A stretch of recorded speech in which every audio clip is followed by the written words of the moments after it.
വെറുതെ നമ്മളെ പ്രകോപിപ്പിക്കുക, വിഷയത്തിൽ നിന്നും വ്യതിചലിപ്പിക്കുക, നമ്മൾ പറയുന്ന വിഷയത്തെ സംബന്ധിച്ച് ഒരിക്കലും നമ്മളെ പറയാൻ സമ്മതിക്കാതിരിക്കുക എന്നതൊക്കെയാണ് ഇവരുടെ ലക്ഷ്യം. അപ്പോ ഇനി ഏതെങ്കിലും രാജ്യത്ത് 5% മുകളിലാണ് ഇവരാകുന്നതെങ്കിൽ പിന്നീട് ആ രാജ്യത്ത് സമാധാനം നോക്കണ്ട. പണ്ടത്തെ ഒരു പ്രയോഗം പറഞ്ഞാൽ കണി കാണാൻ പോലും സമാധാനത്തിന്റെ ഒരു കണിക നമുക്ക് ആ നാട്ടിൽ കിട്ടില്ല. പിന്നെ ശക്തരായിട്ടുള്ള ഭരണാധികാരികളാണ് ആ രാജ്യം ഭരിക്കുന്നതെങ്കിൽ ഇവന്മാരെ ചവിട്ടിക്കൂട്ടി ഒരു മൂലക്കിരുത്തിയിട്ട് മര്യാദയ്ക്ക് അവിടെ ഇരുന്നു എന്ന് പറയും. ഉദാഹരണം പറഞ്ഞു തരാം. ഫ്രാൻസില് 8% ഇവന്മാര്, അതും അഭയാർത്ഥികളായിട്ട് വലിഞ്ഞു കയറി സ്വന്തം രാജ്യത്ത് നിന്ന് നാട്ടി പുറത്താക്കപ്പെട്ട വേസ്റ്റ് ചണ്ടി പണ്ടാരങ്ങളാണ്. ഫ്രാൻസ് ഇവർക്ക് കുറച്ചു മനുഷ്യത്വം കൊടുത്തു. ഇവരെ ഒന്ന് പരിഗണിക്കണമല്ലോ, ഇവരും ഭൂമിയിൽ ജനിച്ചില്ലേ, ഇവരും ഭൂമിയുടെ അവകാശികളാണല്ലോ എന്ന് ചിന്തിച്ചു. ഇവരെ കുറിച്ച് ശരിക്കറിയുന്നത് ചെകുത്താൻ നെതന്യാഹുവിന് മാത്രമാണ് കേട്ടോ. നരേന്ദ്രമോദിക്കും അറിയാം ഇവരെന്താണ് എന്ന് ശരിക്കറിയാം നെതന്യാഹുവിന്. അപ്പൊ ഫ്രാൻസിൽ 8%. സാമുവൽ പാറ്റി എന്ന് പറയുന്ന അധ്യാപകന്റെ തലയെടുത്തതോടുകൂടി കൃത്യമായിട്ട് മനസ്സിലായി, ഇവന്മാരെ ഇങ്ങനെ ഇനിയും വളരാൻ വിട്ടാൽ എൻ്റെ രാജ്യം മുഴുവനും ഇവര് പച്ചക്കൊടി പറത്തു. ആ ഒരൊറ്റ ദിവസം സാമുവൽ പാറ്റി എന്ന് പറയുന്ന അധ്യാപകന്റെ തലയെടുത്ത ഒരൊറ്റ ദിവസം 177 പള്ളികളാണ് ഫ്രാൻസ് അടിച്ചു പൊളിക്കാൻ ഉത്തരവിട്ടത്. മദ്രസകള്, മസ്ജിദുകള്, അറബി കോളേജുകള്, ദർസുകള് വേണ്ട, വളരെ ചുരുക്കമേ ഉള്ളൂ ഇപ്പോഴും കേട്ടോ. ഫിലിപ്പീൻസിലാണെങ്കിൽ 5% പറയാനില്ല, തീവ്രവാദികൾ അഴിഞ്ഞാടുവാണ്. സ്വീഡനില് 5% അഭയം കൊടുത്തതാ. സ്വിറ്റ്സർലൻഡില് 4.3%, നെതർലാൻഡ്സിൽ 5.5%, ട്രിനിഡാഡ് അവിടെയും അതുപോലെ ഈ ടൊബാഗോ, നമ്മളതൊന്നും കേട്ടിട്ട് പോലും ഇല്ല കേട്ടോ, 5.8% ഈ കൂട്ടങ്ങളുള്ളത്. അവിടെയൊക്കെ ഇവർ കാണിച്ചു കൂട്ടുന്നത് കണ്ടോ.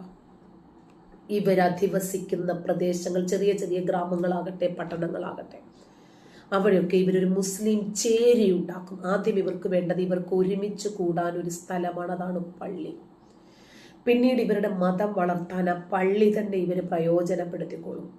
ഇവർ ഈ പള്ളിയിലൂടെ വിദ്വേഷം പഠിപ്പിക്കും. വിദ്വേഷം അതായത് നമ്മളിവിടെ സംഘടിതരാകണം, നമ്മളിവിടെ ഒരുമിച്ച് നിൽക്കണം, എന്നാലേ നമുക്ക് എന്തെങ്കിലുമൊക്കെ നേടാൻ പറ്റൂ, അല്ലെങ്കിൽ ഇവിടെ നമുക്ക് പിടിച്ചു നിൽക്കാൻ പറ്റില്ല.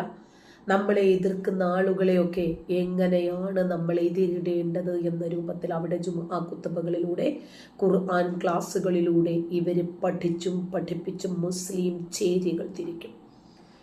എന്നിട്ട് മുസ്ലിം സമൂഹത്തിന് ആ രാജ്യത്തിന്റെ ഒരു നിയമവും ബാധകമല്ല എന്ന തോതിൽ ഇവർ ആ രാജ്യത്ത് ഒരു ശരീഅത്ത് നിയമം ഉണ്ടാക്കിയെടുക്കാൻ ശ്രമിക്കും. ഇവർക്കുള്ളിലായിരിക്കും ആദ്യം അത് ഉണ്ടാക്കാൻ ശ്രമിക്കുക. ഇപ്പൊ CAA NRC ഒക്കെ കണ്ടില്ലേ, അവരുടെ ജനസംഖ്യ 10% അവർ രാജ്യത്ത് അവരുടെ ശോചനീയമായ അവസ്ഥക്കെതിരെ സമരം ചെയ്യുന്നു എന്ന വ്യാജേന സമാധാനത്തോടെ ജീവിക്കുന്ന മനുഷ്യന്റെ വീടുകൾ, കടകൾ, വാഹനങ്ങൾ അടിച്ചു നിരത്തും. സമരങ്ങൾ, പ്രതിഷേധങ്ങൾ, അങ്ങനെ ആ രൂപത്തിൽ ഇവരുടെ കലാപരിപാടികളാകുന്ന പോരാട്ടം എന്ന് വിളിച്ചിട്ട് ഇവർ യുദ്ധം ചെയ്യാൻ തുടങ്ങും. ഫ്രാൻസില് വാഹനങ്ങൾ കത്തിക്കുന്നത് കണ്ടോ പൊതുനിരത്തിലിട്ട്?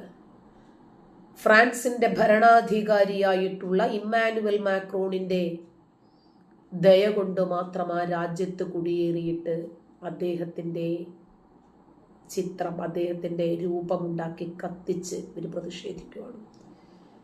പാമ്പിന് പാല് കൊടുത്തതുപോലെയാണ് ഈ നാറികളെ വിശ്വസിക്കുകയോ സംരക്ഷിക്കുകയോ ചെയ്താൽ. മുസ്ലിം അല്ലാത്ത ഏതൊരു ജനതയുടെ ഏതൊരു പ്രവൃത്തിയും മുസ്ലിങ്ങളെ പ്രകോപിപ്പിക്കും. കാരണം അവർക്ക് അവരുടെ വിശ്വാസങ്ങളെ മാത്രമേ അംഗീകരിക്കാൻ പറ്റൂ. ഒരു പെണ്ണ് പൊട്ട് തൊട്ടവർക്ക് അംഗീകരിക്കാൻ പറ്റില്ല. ഒരു മുസ്ലിം പെണ്ണ് ചിലങ്ക കെട്ടി അവർക്ക് അംഗീകരിക്കാൻ പറ്റില്ല. ഒരു മുസ്ലിം പെണ്ണ് കണ്ണന്റെ ചിത്രം വരച്ച് അവർക്ക് അംഗീകരിക്കാൻ പറ്റില്ല. ഒരു മുസ്ലിം പെണ്ണ് ഡാൻസ് കളിക്കുന്നു, ഒരു മുസ്ലിം പെണ്ണ് സിനിമയിൽ അഭിനയിക്കുന്നു, ഇവർക്ക് പറ്റില്ല. അങ്ങനെ ഇവർ ക്രമേണ ഒരു കലാപത്തിലേക്ക് ഇറങ്ങിത്തിരിക്കും.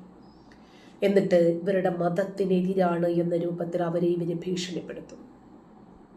അങ്ങനെയാണ് മമ്മദണ്ണന്റെ കാർട്ടൂൺ ചിത്രം ഷാർലി ഹെബ്ദോ എന്ന് പറയുന്ന ഒരു കാർട്ടൂൺ മാസികയിൽ വന്ന ഒരു കാർട്ടൂൺ ചിത്രത്തെ സംബന്ധിച്ചിട്ട് അഭിപ്രായ സ്വാതന്ത്ര്യത്തിന്റെ ക്ലാസ് എടുത്തുകൊണ്ടിരുന്ന സാമുവൽ പാറ്റി എന്ന് പറയുന്ന അധ്യാപകന്റെ തലയിടത്തിലെ 18കാരൻ.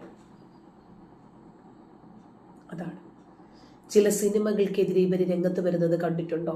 ഇതാണ് ഇവരുടെ ലക്ഷ്യം. ആംസ്റ്റർഡാമിലാണെങ്കിലും അങ്ങനെയൊക്കെ ഇവർ ചെറിയ സമരങ്ങളുണ്ട്. സ്കാൻഡിനേവിയൻ കൺട്രീസിലൊക്കെ കണ്ടില്ലേ, സ്വീഡനിൽ. അതുകൊണ്ടാണ് സ്വീഡൻ ജനത മുഴുവനും രംഗത്തിറങ്ങി ഖുർആൻ നിന്നങ്ങട് കത്തിച്ച്.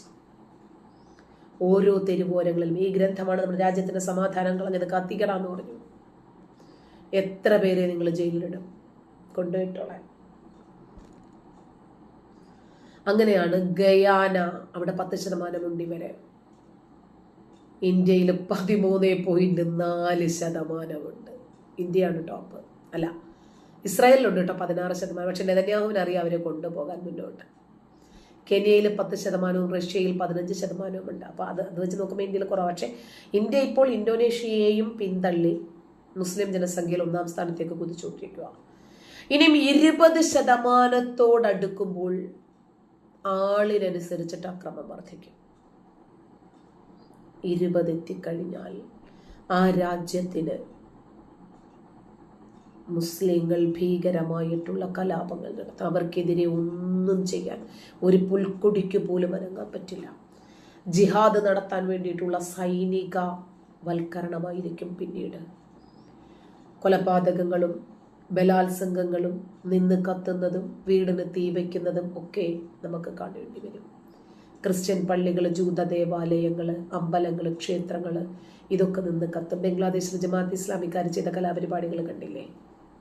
അതുപോലെ നൈജീരിയയിൽ ഇവർ ചെയ്യുന്നത് കണ്ടില്ലേ? അതുപോലെ പാകിസ്ഥാനിലെ ഹിന്ദുക്കളും ക്രിസ്ത്യാനികളും അനുഭവിക്കുന്ന പ്രയാസങ്ങൾ കണ്ടില്ലേ? അതുപോലെ അവർ നന്നായി ചില കലാപരിപാടികൾ എവിടെയും ചെയ്യാൻ സന്നദ്ധരാണ്. കാരണം 6ാം നൂറ്റാണ്ടിൻ്റെ ഗോത്ര നേതാവ് ഇവർക്ക് കാണിച്ചു കൊടുത്തത് ഒരു കയ്യിൽ ഗ്രന്ഥമാകുന്ന സുനയെടുക്കുക, മറുകൈയിൽ സമാധാനമാകുന്ന വാളുമെടുക്കുക. എന്നിട്ട് നമ്മൾ പഠിച്ചില്ലേ രലീബ് ഗലീബ് ചലീബ് എന്നൊക്കെ പറഞ്ഞിട്ട്, അതുപോലൊക്കെ തന്നെ ഒന്നുകിൽ ഇസ്ലാമിലേക്ക് വന്നോ, അതല്ലെങ്കിൽ കഴുത്തിവിടെ നീട്ടിക്കോ, നമ്മളെടുക്കാം, അതല്ലെങ്കിൽ വിടോ വേറെ രാജ്യത്തേക്ക്. ഇതാണ് ഇവരുടെ നയം. അതുകൊണ്ടാണ് ഇവരെ ഭയക്കണം എന്ന് പറയുന്നത്. ഓരോന്നിൻ്റെയും ഡേറ്റാസ് ഉണ്ട് എൻ്റെ കയ്യിൽ. അതായത് ഇവര് എങ്ങനെയാണോ ഇവർ വർദ്ധിക്കുന്നത് അതിനനുസരിച്ച് ഇവരുടെ ആശയങ്ങൾ, ഇവരുടെ ഇത്തരം തീവ്രമായിട്ടുള്ള ചിന്താഗതികൾ വളർന്നുകൊണ്ടേയിരിക്കും. എന്തുകൊണ്ടാണ് ഇപ്പോൾ